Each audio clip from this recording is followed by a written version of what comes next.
Deputy CM Mallu Bhatti Vikramarka నాగోబాను దర్శించుకున్నారు. ఆదిలాబాద్ జిల్లా పర్యటనలో భాగంగా రాత్రి ఇంద్రవెల్లి మండలం కేస్లాపూర్కు చేరుకున్నారు. మరో మంత్రి అడ్లూరి లక్ష్మణ్ కుమార్తో కలిసి నాగోబా ఆలయంలో ప్రత్యేక పూజలు చేశారు.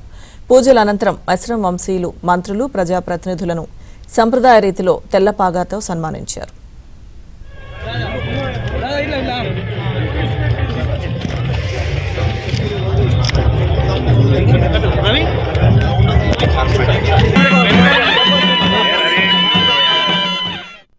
బాసర నుంచి భద్రాచలం వరకు గోదావరి పరివాహక ప్రాంతాన్ని ఎకో టూరిజంగా మార్చేలా ప్రభుత్వం ప్రాధాన్యమిస్తున్నట్లు డిప్యూటీ సీఎం భట్టి తెలిపారు. మేడారం తరహాలో కేస్లాపూర్లోని నాగోబా ఆలయాన్ని కూడా అభివృద్ధి చేస్తామని చెప్పారు.